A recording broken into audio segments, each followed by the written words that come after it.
On dit que les roches du bouclier canadien, plissées par l'âge et la sagesse, ont assisté à la naissance du temps.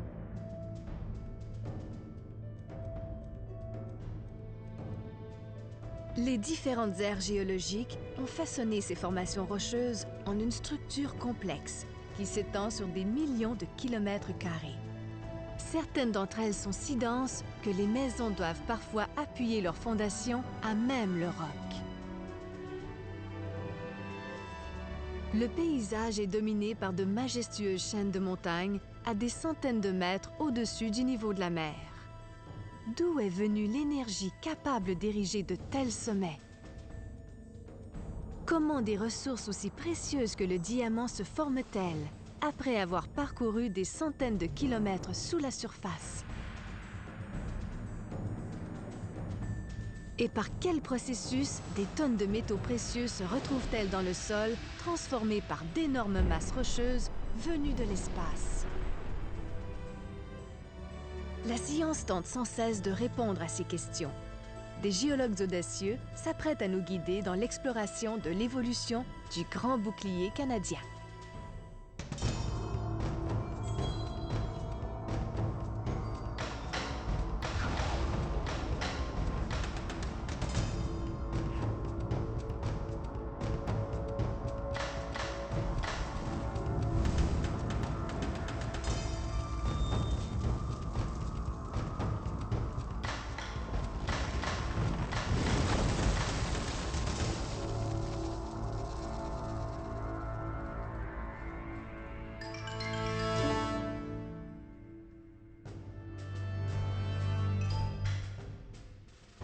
Depuis plus de 800 millions d'années, le bouclier canadien est la fondation rocheuse des 2/3 de l'Amérique du Nord, de l'océan Arctique jusqu'au nord du Mexique.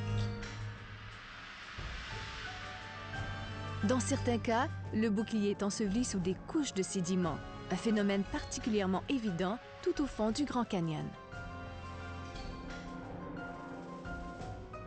L'histoire de sa formation remonte aux origines même de notre planète. Voilà plus de 4 milliards d'années. À cette époque, la surface de la Terre commença à se refroidir, permettant aux premières provinces géologiques de se solidifier, un peu comme des radeaux sur un océan de lave.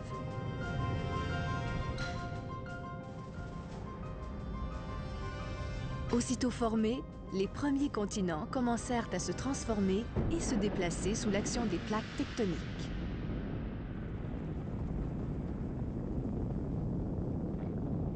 Pendant les 3 milliards d'années qui ont suivi, 3 immenses structures entrèrent en collision à maintes reprises et finirent par s'assembler, complétant ainsi le plus grand projet de construction de la Terre, le bouclier canadien. Coincés entre ces blocs se trouvent les restes de croûte et de sédiments provenant d'océans très anciens. Les collisions entre les différentes structures firent épaissir la croûte et formèrent des montagnes qui, à certaines époques, étaient aussi hautes que la chaîne de l'Himalaya aujourd'hui. L'extrémité est du bouclier fut le berceau d'une de ces premières chaînes de montagnes, les monts Torngat. Certains scientifiques croient qu'on pourrait y trouver les traces des plus anciennes roches de notre planète.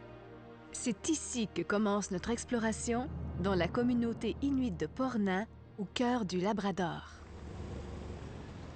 Une poignée de chercheurs de l'Université mémoriale de Terre-Neuve et de l'Institut Smithsonian se préparent pour une expédition très inhabituelle. Bon, faut que je trouve le fromage. Le géologue Derek Wilton s'est donné pour mission de dévoiler les mystères de certaines des plus vieilles formations de la Terre. Il voyage avec ses collègues Paul Sylvester et Stephen Loring. Des apprentis géologues complètent le groupe. Une telle expédition dans le Grand Nord est très dispendieuse.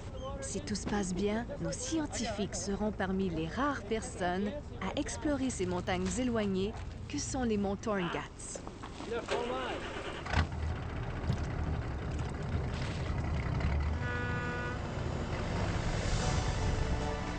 Avec son équipe, Derek espère remonter au tout début de la formation de la Terre. Après des mois de préparatifs, c'est le grand jour.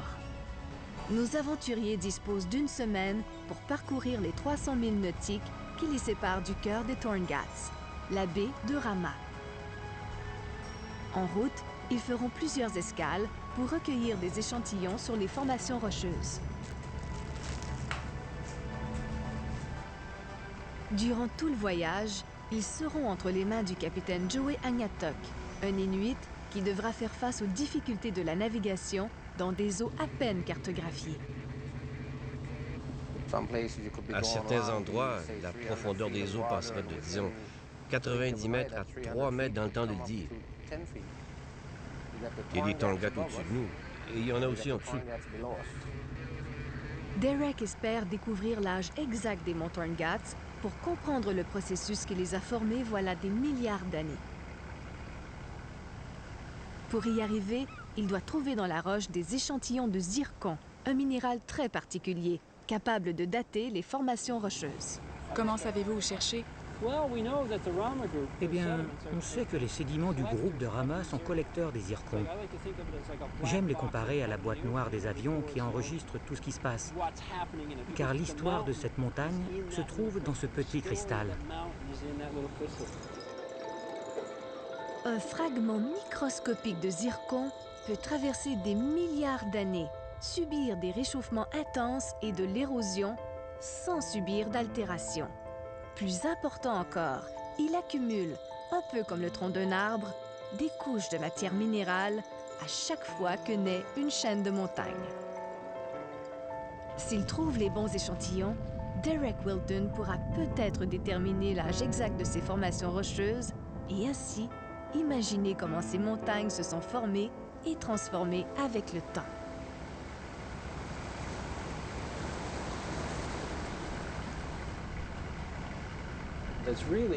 On trouve un bijou de la géologie canadienne dans ce parc et dans ces ensembles rocheux. Nous partons à la recherche de ces zircons. Ils nous attendent. Je les entends presque nous appeler « Prenez-moi, prenez-moi !» L'origine de la Terre nous attend là-bas. Notre équipe a décidé de jeter un premier coup d'œil là où naît la chaîne de montagnes, à environ 160 km au nord de Portneuf.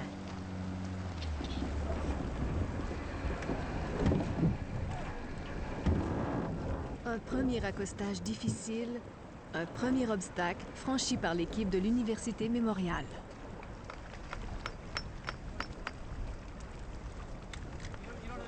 Nos géologues peuvent enfin poser les mains sur la roche magnifiquement exposée des monts Torngatz.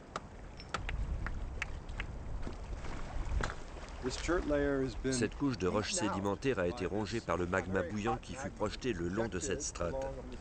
On peut voir aussi que des morceaux de ces roches ont été emprisonnés dans ce magma. Ah oui. Ces magmas se sont formés très tôt dans l'histoire de la Terre, lorsqu'elle était assez chaude pour produire des choses comme ça. Ceci indique que la base de ces rochers date de la formation des continents, quand le magma s'est solidifié pour créer les premières provinces géologiques de la Terre.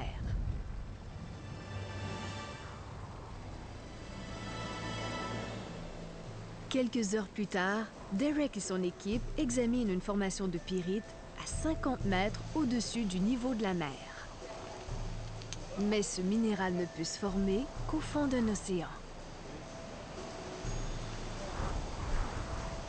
Comment se fait-il que le fond d'un bassin marin vieux de 2 milliards d'années se retrouve exposé ici dans les Torngatz?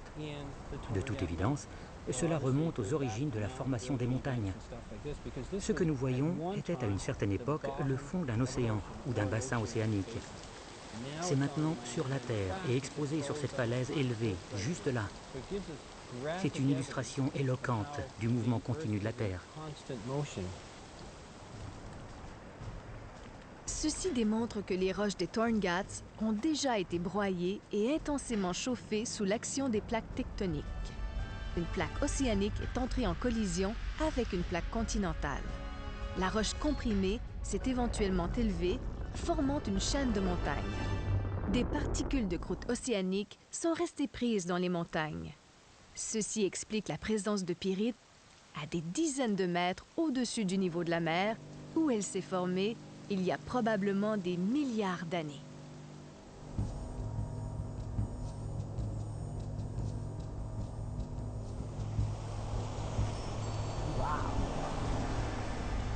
Quelle chute impressionnante! La Terre avant le temps, n'est-ce pas? Nos chercheurs trouvent bientôt un autre indice du mouvement des montagnes. Un bout de plage préhistorique qui n'a certainement pas vu la mer depuis fort longtemps. Ce sont des ondulations imprimées sur un fond marin. Ça confirme que des substances ont été déposées sur une plage. Ces sédiments ont été produits par l'usure d'anciennes montagnes qui se trouvaient ici jadis. Ce morceau de plage se compose de sédiments montagneux qui se sont érodés sur plusieurs centaines de millions d'années. Cela prouve que les Torngads ont traversé au moins une période d'affaissement. L'érosion et l'inversion du mouvement des plaques tectoniques ont réduit la taille des montagnes. Derek croit que les Torngads ont probablement subi plusieurs phases de formation et d'effondrement, un peu comme les mouvements d'un accordéon.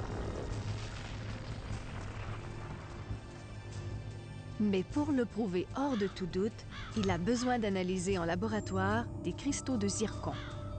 Ok tout le monde, on y va.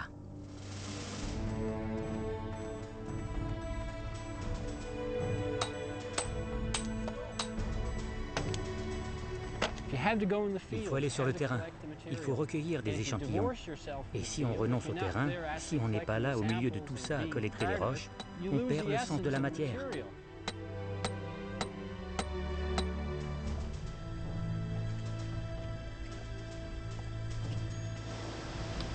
Derek vient de découvrir une preuve de la présence d'une très ancienne forme de vie.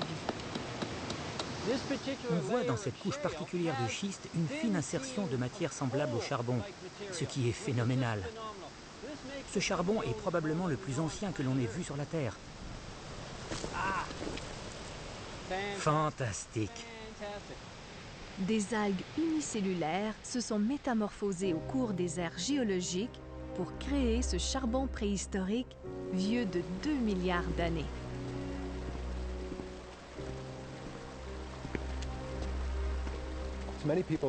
Pour la plupart des gens, une roche n'a pas de vie, alors que pour nous, c'est de la matière vivante. Notre origine y est inscrite.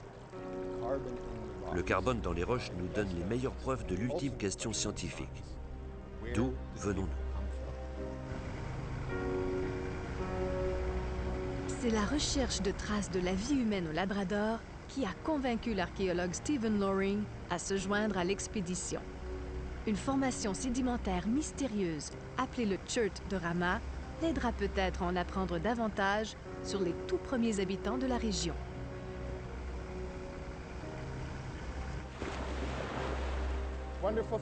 Ce qu'il y a de merveilleux au Labrador, c'est qu'on a toujours l'impression d'être un pionnier. Le premier, à vrai dire, à y avoir posé le pied.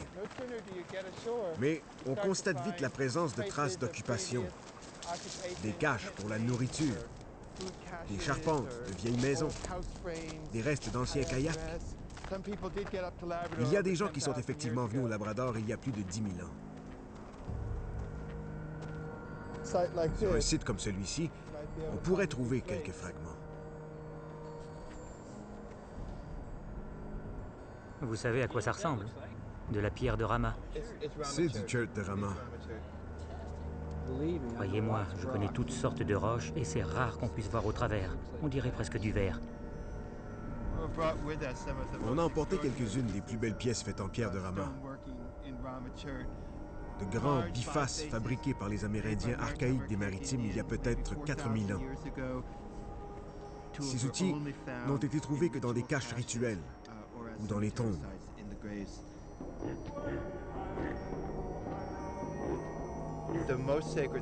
La chose la plus sacrée que font les chasseurs, c'est de tuer des animaux. Et je crois que le Rama avait une connotation magique en rapport avec la chasse. Les outils étaient fabriqués exclusivement en pierre de Rama. Je pense que, en quelque sorte, les animaux appréciaient cela et ça témoignait du respect des chasseurs. Cette pierre est devenue très précieuse. Et il y a des milliers d'années, on venait jusqu'ici dans le nord du Labrador pour se procurer la matière première des outils.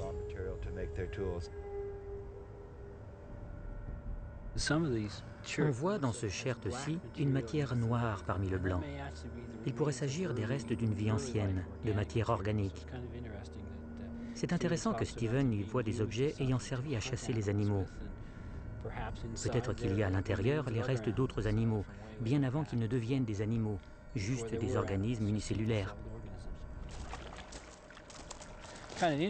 C'est très intéressant que Steven et moi ayons cette sorte d'obsession pour la pierre de Rama, mais sous des perspectives différentes. Ce qui l'intéresse, lui, c'est l'aspect humain. Quant à moi, c'est l'aspect géologique. C'est ce qui fait la beauté de la chose.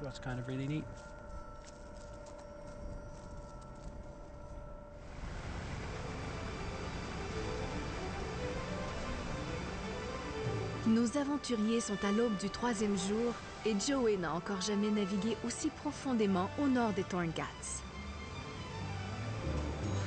50 000 nautiques séparent maintenant les géologues de leur but ultime. Derek va mener son équipe en plein territoire des ours polaires sur l'une des plus hautes montagnes des Torngats. L'enjeu est un minéral vieux de 3,9 milliards d'années, le zircon. Nous allons prendre des échantillons dans différents secteurs et essayer de trouver le plus vieux zircon du monde. Je souhaite ce que nous avons déjà, c'est-à-dire une belle journée pour aller dans les montagnes.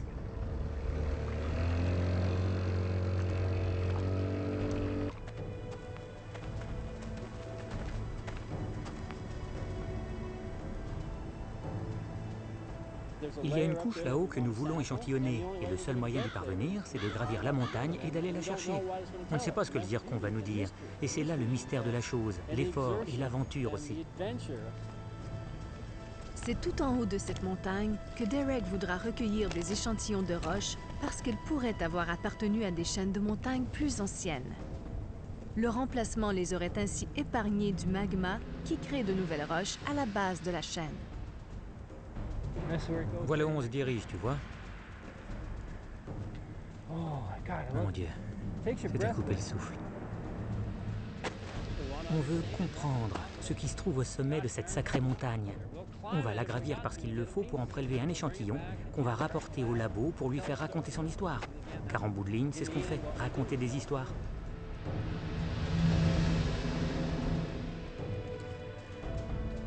Chaque niveau de la montagne peut correspondre à une étape spécifique de sa formation et de sa déformation au cours des ères géologiques. Derek veut recueillir des preuves irréfutables de ce principe en prélevant des échantillons de minéraux de la base jusqu'au sommet. Donc nous observons des changements au fil des temps géologiques. En bas, nous étions dans une période ancienne, et à mesure que nous montons dans le groupe de Rama, nous rajeunissons. Je suis au paradis.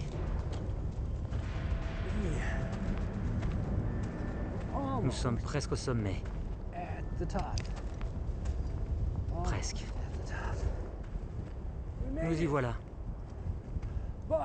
Enfin, nous avons réussi. Non mais vous avez vu, il y a même des oiseaux. Nous sommes hors d'haleine. Que c'est beau.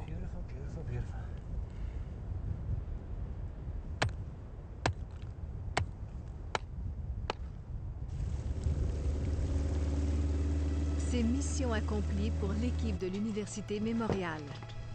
Le chalutier peut maintenant rentrer à la maison.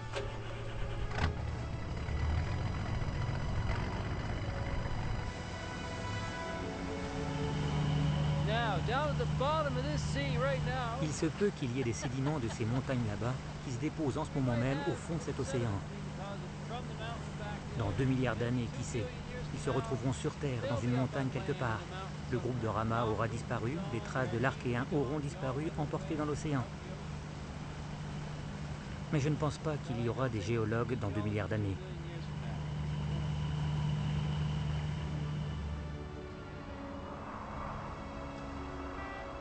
Voici le centre d'innovation INCO de l'Université Mémorial.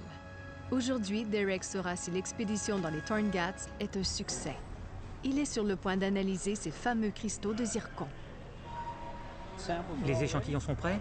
Ils sont répertoriés et prêts à l'analyse. Ils sont beaux. La machine est bien calibrée? Le plus excitant maintenant, c'est de savoir que nous étions dans le nord du Labrador, gravissant des montagnes, au milieu de beaux paysages. Nous y avons ramassé nos échantillons, nous les avons rapportés et désagrégés, nous avons concentré les zircons, et après 5 ou 10 minutes, cette machine va nous permettre de les analyser et peut-être même d'obtenir leur âge.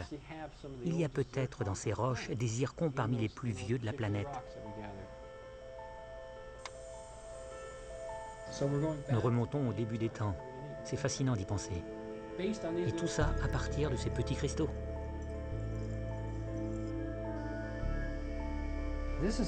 Voici ce qui se passe dans la cellule de ce laser par ablation.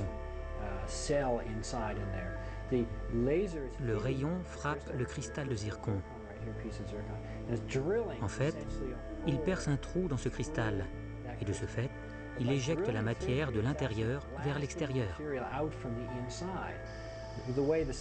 Le système fonctionne en faisant circuler un gaz qui transporte presque toute la matière vers le spectrographe de masse où elle est analysée.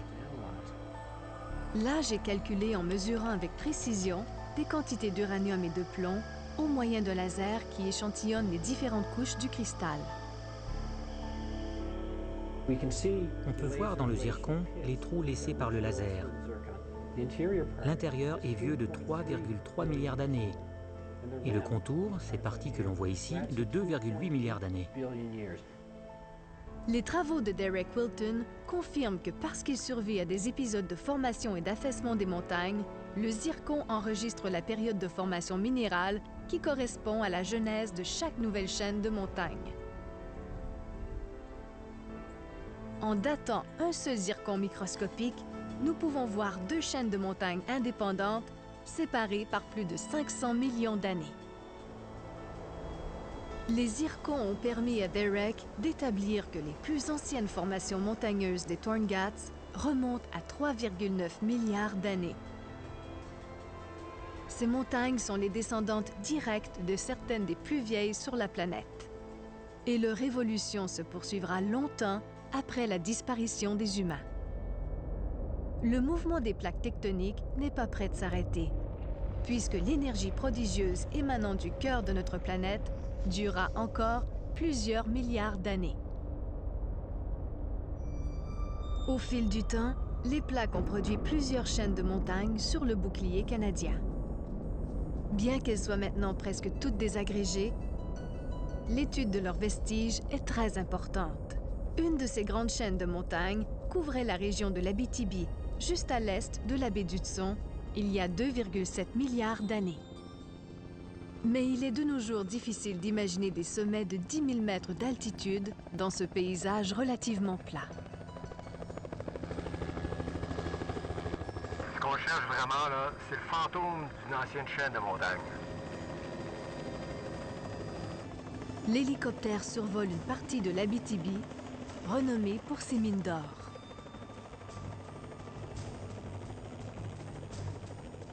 Le géologue Michel Gauthier essaie de comprendre le lien qui existe entre les anciennes montagnes qui couvraient autrefois cette région et les ressources fabuleuses cachées dans les profondeurs de la Terre.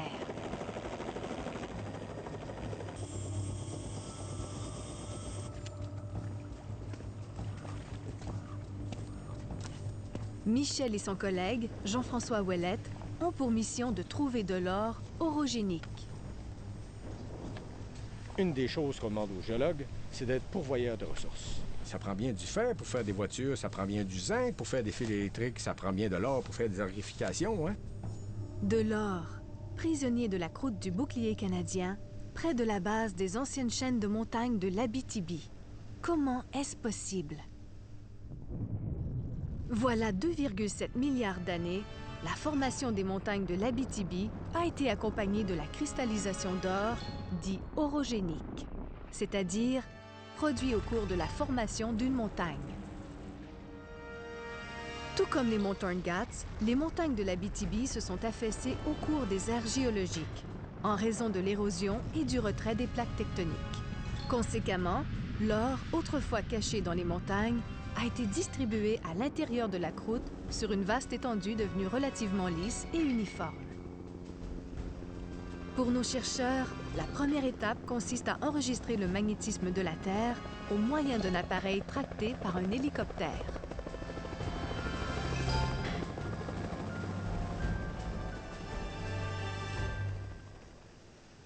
Ça, c'est le levé géophysique qu'on a reçu suite au survol qui a été fait avec l'hélicoptère. Ça nous permet de connaître ce qui se passe en dessous de la couverture de gravier, de lire au travers la végétation. Ce qu'on voit sur la carte, qui est rouge, qui est chaud, c'est là où il y a les plus grandes concentrations de minéraux magnétiques. Et on a besoin de ça pour se guider vers l'or.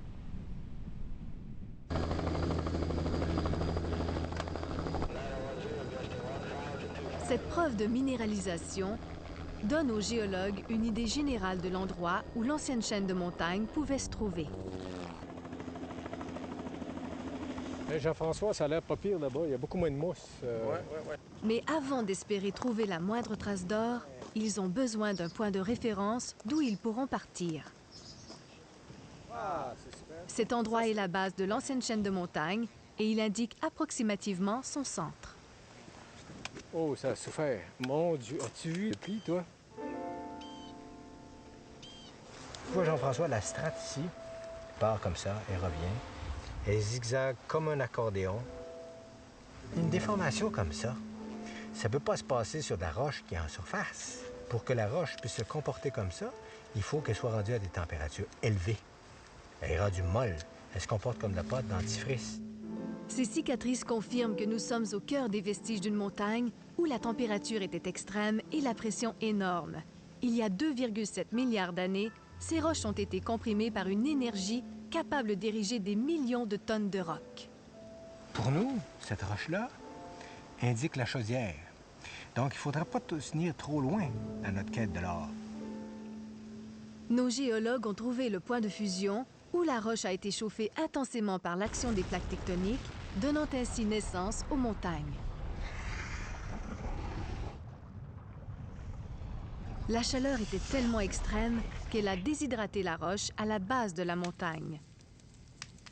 Les fluides ont dû s'échapper et se sont diffusés plus haut dans la structure, tout comme l'eau transpire de cette bûche qui brûle. C'est l'eau chaude aurifère qui va migrer, qui va remonter dans le bâti de la chaîne de montagne. Les scientifiques savent que cette transpiration métamorphique diffuse de l'or dans la structure interne de la chaîne de montagne au cours de centaines de millions d'années.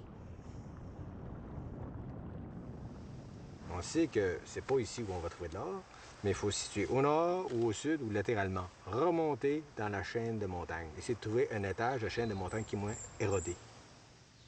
Donc c'est bien le nord du réservoir au Pinnacle. Oui, c'est ça. À l'est... Ayant établi leur point de référence, les géologues vont essayer d'aller plus haut dans la chaîne de montagne.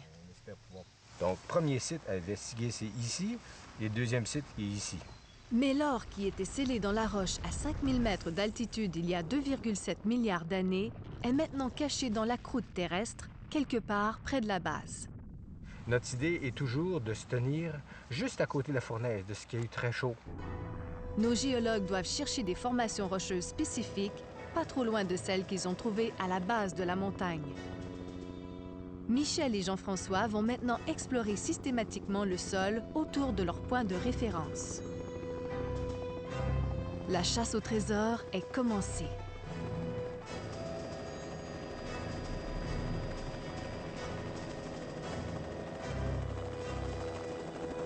Quelques kilomètres plus loin, Michel repère un indice. Je pense qu'on l'a. Je pense qu'on est rendu dessus, là. On est sur la tuyauterie. C'est là où il faut se poser. Je pense qu'on doit y aller. Ils cherchent la tuyauterie empruntée par les fluides chargés d'or au moment où ils ont été chassés du cœur brûlant de la montagne. Voilà ce qu'on cherchait. Ouais. Regarde ça. Tout ça, tout ce qui est en blanc, c'était la même chose que ce qui est vert ici. C'était complètement lessivé, lavé. Beaucoup d'eau à passer. C'est exactement comme si la roche avait été pourrie. Comme du bois qui a pourri. Hein? Le bois pourri parce qu'il y a de l'eau qui passe dedans. Alors, cette roche-là, comme elle est pourrie, elle nous indique que potentiellement, l'eau qui l'a fait pourrir, c'est une eau aurifère. On commence vraiment à s'approcher du but. Mais l'indice ultime qui encouragerait vraiment nos scientifiques serait la découverte d'une veine de quartz. Dans l'eau chaude qui transporte l'or, il y a beaucoup de silice dissoute. Eh bien, quand ça va figer tout ça dans les fissures, ça va cristalliser de l'or, bien sûr, mais ça va surtout cristalliser de la silice, puis on appelle ça du quartz, un minéral blanc.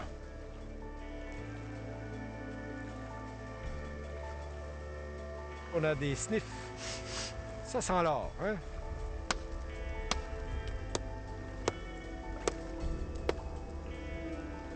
On vient justement de casser la veine et à notre grande surprise, on trouve du cuivre. La couleur vert de gris ici, caractéristique de ce qu'on trouve sur les toits de cuivre. Alors, maintenant qu'on a trouvé ceci, ben, on sait qu'on est rendu très proche de ce qu'on recherche. Sur le bouclier canadien, la présence de cuivre est presque toujours associée à celle de l'or. Il y a de l'or dans le système. On est dans la bonne profondeur dans la chaîne de montagne. Il y a de la plomberie. Il y a eu de l'eau qui a passé parce qu'il y a beaucoup de quartz. Puis en plus des senteurs d'or. C'est vraiment un endroit où il faudrait focusser notre travail dans les prochains mois, définitivement. C'est franchement majeur. Effectivement. N'est-ce pas? La recherche d'or orogénique peut s'avérer très lucrative. L'entreprise qui engage Michel et Jean-François, les mines Virginia, a récemment découvert un important gisement d'or, baptisé Éléonore, à quelques kilomètres seulement de la grande veine de quartz. Voilà une découverte qui s'est vendue plus de 400 millions de dollars US. C'est un exercice qui est passionnant, qui est amusant. Mais c'est pas juste ça. Le fait d'avoir trouvé quelque chose comme Éléonore, qui vaut plusieurs milliards de dollars, ça va former, ça va créer de l'emploi pour 400 personnes pendant un quart de siècle.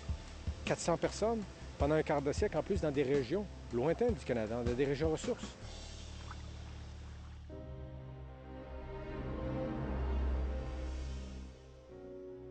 Plus ils apprivoisent la géologie du bouclier canadien, plus les géologues peuvent mettre à jour d'importantes ressources dans les vestiges des chaînes de montagnes, même si elles ont disparu voilà des milliards d'années.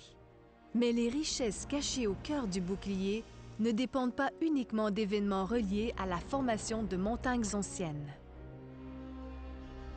Des phénomènes spontanés tirant leurs origines très loin de la Terre peuvent aussi avoir joué un rôle décisif dans la création des trésors du bouclier canadien. Comme il est très ancien, le bouclier a été percuté des centaines de fois par des géants venus de l'espace, les météorites. Les scientifiques cherchent à comprendre comment ces événements majeurs peuvent nous fournir des ressources insoupçonnées dans toute l'étendue du bouclier canadien. Ces impacts à grande portée pourraient avoir joué un rôle décisif sur l'apparition de l'homme. Bon nombre de scientifiques croient qu'en éliminant les dinosaures il y a 65 millions d'années, une grande météorite a favorisé l'avènement des mammifères et des humains.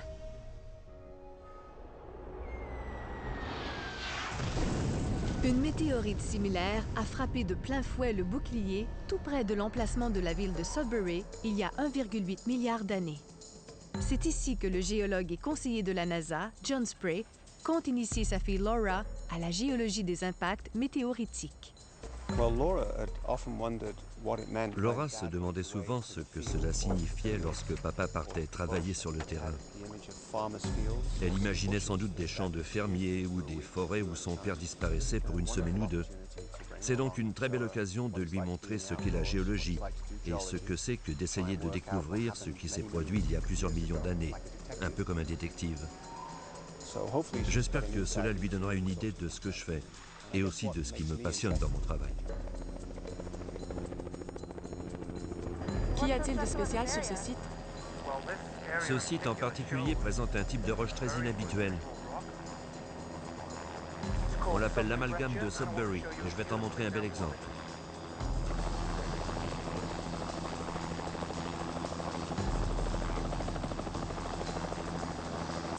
C'est juste là.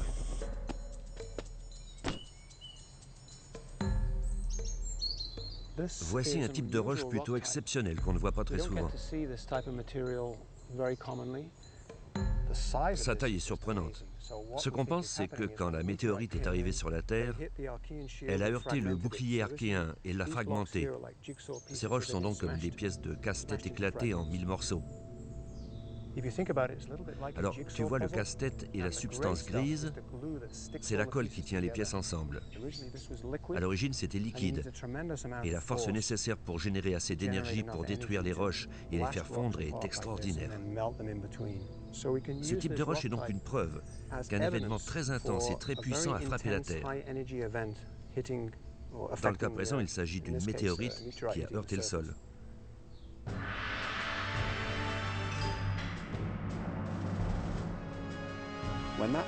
Quand l'impact a lieu, une énergie extraordinaire est libérée, beaucoup plus puissante que toutes nos armes nucléaires mises ensemble.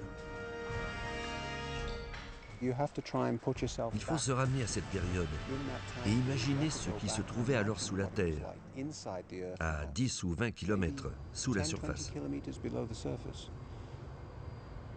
John et Laura vont maintenant descendre à 600 mètres sous la surface, dans les profondeurs des grandes mines de nickel et de cuivre de Sudbury.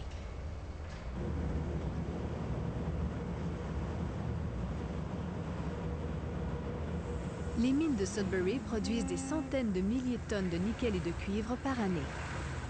Cet environnement industriel est dominé par l'homme.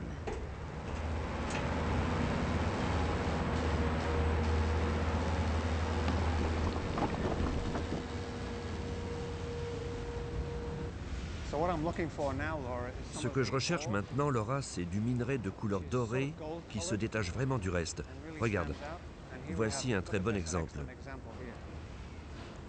Cette roche foncée de ce côté est la base de la couche qui a fondu sous l'impact. Ce matériau a coulé en un liquide dense jusqu'à la base de cette couche. Et le minerai s'est retrouvé là parce qu'il est encore plus lourd et a pu s'infiltrer à travers la roche. C'est ce que les mineurs tentent d'extraire ici. Quand l'impact se produit, une onde de choc prodigieuse fracasse les roches, les criblant de failles et de fissures. L'intensité de la chaleur et de la pression concentre et injecte du minerai dans ces failles. Ce minerai de nickel était déjà dans la Terre avant que la météorite ne percute la surface. Mais les effets secondaires de l'impact l'ont concentré, permettant ainsi son exploitation. À Sudbury, il y a eu tellement de forages que les géologues ont pu créer des cartes du sol en 3 dimensions.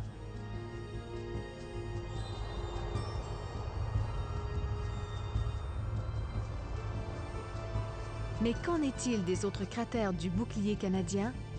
D'autres météorites ont-elles pu générer le même genre de richesse industrielle? John et Laura vont maintenant se rendre sur le site d'un autre impact de météorite situé dans le nord du Québec, à Manicouagan.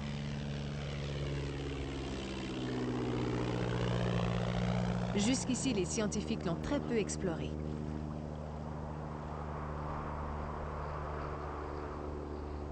L'île René-Levasseur est l'une des conséquences de l'impact d'une météorite tombée il y a 213 millions d'années. Un très grand réservoir d'eau s'est formé en bordure du cratère. Dans les années 60, les humains ont pu s'en servir pour alimenter un des plus grands barrages hydroélectriques de la Terre, Manic 5.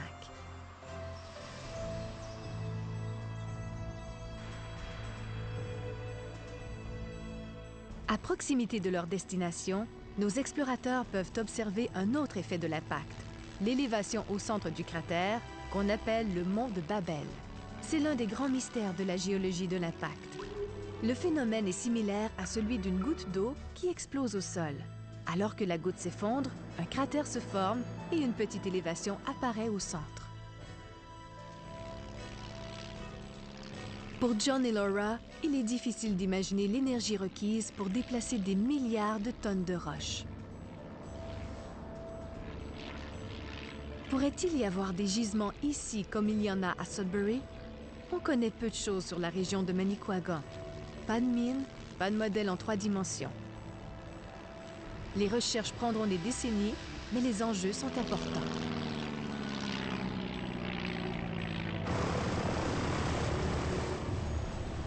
Nos chercheurs atterrissent tout près d'un camp d'exploration minière. L'île n'est accessible que par hydravion.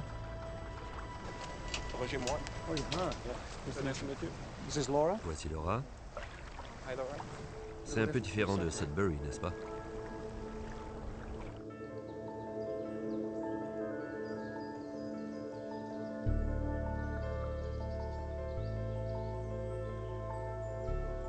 Dès leur arrivée, John et Laura rencontrent Constantine Salamis, le fondateur de Manicouagan Minerals. Voici plusieurs résidences semi-permanentes. Voici notre cuisine. Monsieur Salamis rêve de trouver des gisements de nickel à Manicouagan depuis près de 20 ans. Des millions de dollars ont été investis pour forer jusqu'à 1,8 km de profondeur dans la zone de l'impact, dans le but de comprendre la structure du sol. Alors ça nous ramène à du bon vieux travail de terrain classique. On dirait bien. Comme ça peut souvent arriver, la technologie peut aider, mais... Mais parfois ça peut aussi nous induire en erreur. Dans les campements d'exploration comme ici, on produit des carottes de roche. On fait l'extraction de carottes cylindriques et si on creuse à plusieurs endroits, on finit par obtenir une image en 3 dimensions comme celle de Sudbury. C'est comme enfoncer une paille dans un gâteau au chocolat. En retirant la paille, on obtient une section du gâteau. Et même si on ne voit pas à l'intérieur, si on souffle dans la paille, on peut effectivement retirer un échantillon vers l'extérieur. Ce que nous voulons voir ici, c'est l'intérieur du gâteau au chocolat. Dans le cas de Sudbury, on estime qu'il y a eu 120 milliards de dollars investis dans la production depuis le début du XXe siècle. Ce qui est excitant, c'est que nous effectuons une exploration de type aiguille dans une botte de foin. Mais ce serait vraiment important pour l'économie régionale si nous avions la chance de trouver quelque chose. Malgré l'intensité des recherches et du forage, le sous-sol de Manicouagan n'a pas encore donné les résultats espérés. Constantine sera bientôt à court de temps et de financement. Il doit réorienter ses recherches et se fier à l'expertise de John. John compte sur les recherches qu'il a accomplies à Sudbury, où le minerai s'est concentré et a coulé au fond, pénétrant la couche inférieure de la roche fondue par l'impact. Mais la région de Manicouagan est 1,5 milliard d'années plus jeune que Sudbury. C'est donc un site qui a été beaucoup moins affecté par l'érosion. En conséquence, le minerai risque d'être enfoui beaucoup plus profondément sous la surface. John poussera maintenant ses recherches vers une île plus petite qui n'a pas encore été explorée par les géologues du camp. Tout ce qu'il peut faire pour aider M. Salamis à court terme, c'est trouver des indices de la présence d'une couche de roche fondue.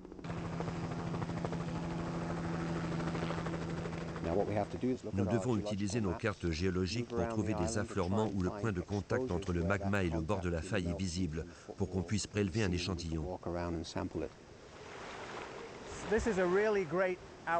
Voici un très bon affleurement, Laura, parce que l'intrusion de roche fondue vient de la couche supérieure et s'est faufilée dans les fissures en y enfonçant la roche liquide brûlante. Ça devait être à une température d'environ 1000 degrés.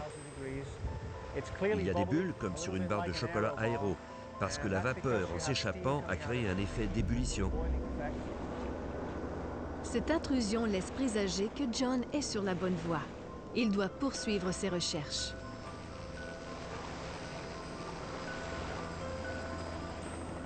Et soudain, voilà. L'instinct de John l'a conduit à l'une des structures rocheuses les plus encourageantes de tout le cratère. De l'hélicoptère, nous avons aperçu un très bon point de contact. Cet endroit est excellent. Nous sommes exactement au point de contact entre le fond du manteau magmatique et la roche précambrienne située en dessous. Ce qui est particulier ici à Manicouagan, c'est que le point de contact est très rarement aussi visible. Alors on peut l'observer de côté, comme si on coupait une tranche de gâteau pour voir les couches intérieures. Qu'est-ce que c'est que cette roche-là? Il y avait un type de roche comme celle-ci à Sudbury. C'est elle qui contenait le minerai. Si je devais chercher des métaux ici à Manicouagan, c'est par ici que je commencerais, parce qu'on est juste en dessous de la couche fondue.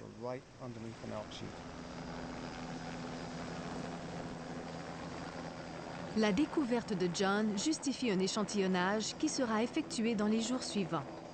mais une analyse approfondie pourrait fournir des réponses qui se cachent probablement dans les carottes prélevées au cours des forages antérieurs.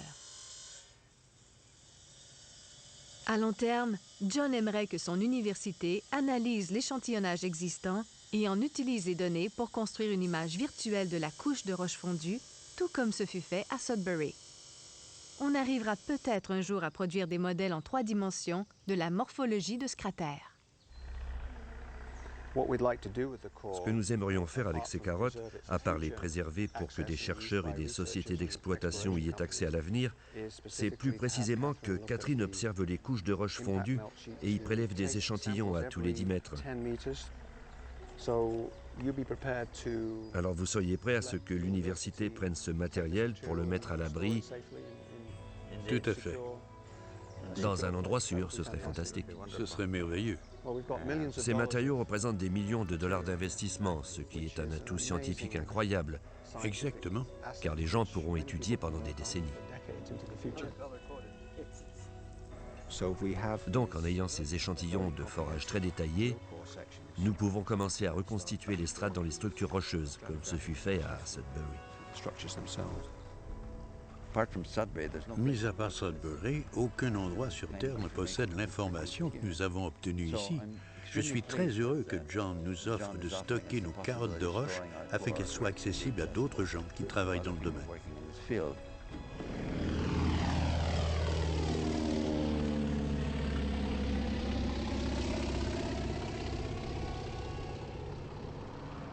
Notre expédition géologique se termine à l'extrémité ouest du bouclier, dans les territoires du Nord-Ouest.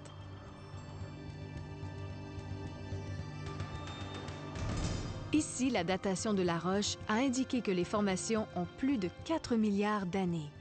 On est au cœur du Craton des Esclaves, sur l'une des toutes premières provinces géologiques de notre planète. Les premiers sommets ont été rongés par les éléments et les débris ont été emportés par les rivières qui ont exposé les racines profondes de la croûte des montagnes.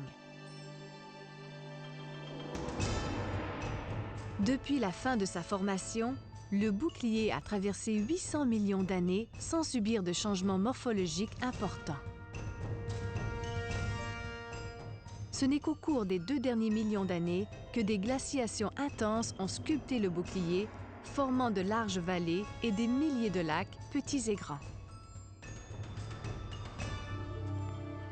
Cette roche peut sembler inhospitalière, mais elle a été généreuse envers les pionniers qui ont tenté leur chance au nord de Yellowknife. Ils étaient venus y chercher de l'or. Ici, il y avait un filon de quartz qui contenait assez d'or pour être exploité.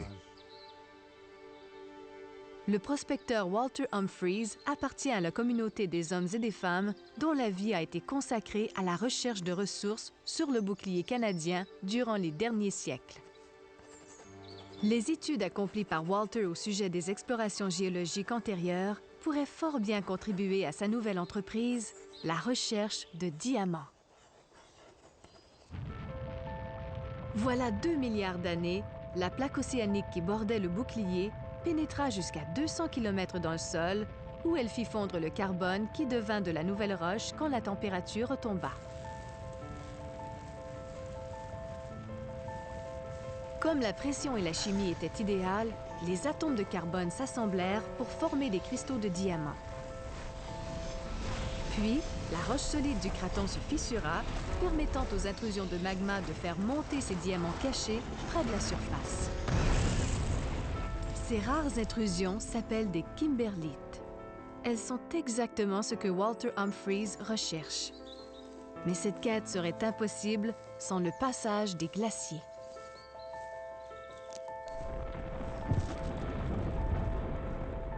Voilà des milliers d'années, d'immenses étendues de glace couvraient la région entière.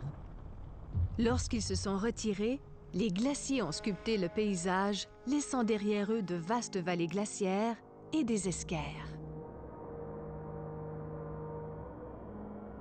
Les esquerres sont des dépôts de sable, de gravier et de pierres arrondies accumulés par les rivières qui coulaient sous d'anciennes étendues de glace. Ces dépôts sont maintenant exposés suite à la fonte des glaciers. Nous retrouvons Walter sur la crête d'un grand esquerre. Ils peuvent s'étendre sur des centaines de kilomètres. Ils sillonnent le pays en quelque sorte. On voit la végétation émerger de la toundra. C'est assez spectaculaire. L'érosion des glaciers a laissé ses marques sur la région entière et elle joue un rôle important dans la recherche du diamant.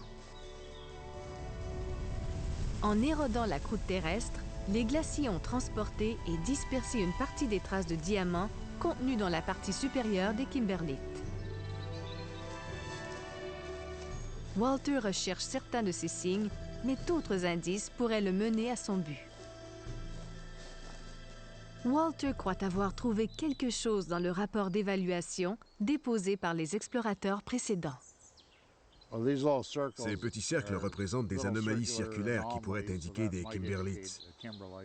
Je vais effectuer des prélèvements et analyser des échantillons pour voir s'il s'agit bien de kimberlites.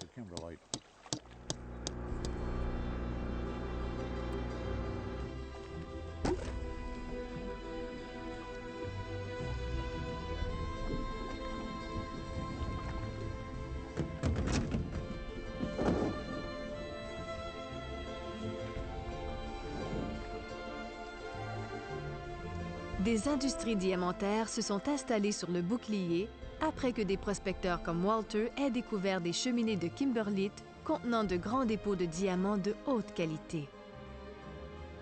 Le diamant, la quintessence absolue des nombreuses ressources du bouclier canadien. Un domaine en expansion qui propose des carrières prometteuses à des milliers de travailleurs.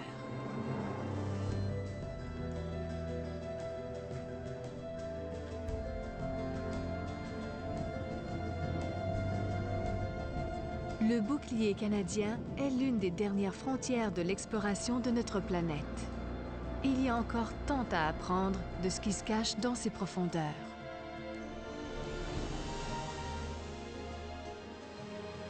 Alors que le vent fouette les branches des pins, les cicatrices laissées par les glaciers côtoient les majestueux pics de roches rougeâtres qui scintillent dans ce paysage en perpétuelle évolution. Les Nord-Américains vivent sur le plus grand bouclier du monde où la roche s'effrite au cours des âges, une particule à la fois.